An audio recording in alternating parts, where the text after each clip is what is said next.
દાહોદ જિલ્લાના ફતેપુરા તાલુકામાં આવેલ જાગૃતિ કન્યા વિદ્યાલય ખાતે શિક્ષણ ક્ષેત્રે લાંબા સમય સુધી નિષ્ઠાપૂર્વક સેવા આપનાર શ્રી પર્વતભાઈ ભુરાભાઈ તાવિયાડનો ભવ્ય નિવૃત્તિ સન્માન સમારોહ ભાવપૂર્ણ વાતાવરણમાં યોજાયો હતો.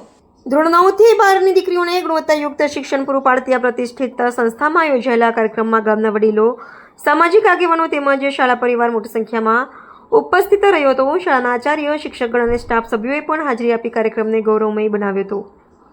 આ પ્રસંગે પર્વતભાઈ તાવિયાડને શાલ ઓઢાડી સન્માનિત કરવામાં આવ્યા હતા અને શાળામાં તેમના વર્ષો સુધીના યોગદાનને બિરદાવવામાં આવ્યું હતું. ઉપસ્થિત મહાનુભાવોએ તેમના શિક્ષણ ક્ષેત્રે આપેલા અમૂલ્ય યોગદાનને યાદ કરતા જણાવ્યું હતું કે તેમણે વિદ્યાર્થીઓના ઉજ્જવળ ભવિષ્ય માટે મજબૂત પાયો તૈયાર કર્યો છે.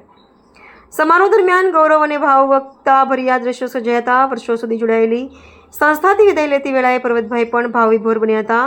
તમામે તેમના નિવૃત્ત જીવન માટે શુભેચ્છાઓ પાઠવી હતી. આ રીતે આયોજિત સન્માન સમારોહે શિક્ષણ પ્રત્યેની સમર્પણની ભાવનાને ઉજાગર કરી હતી.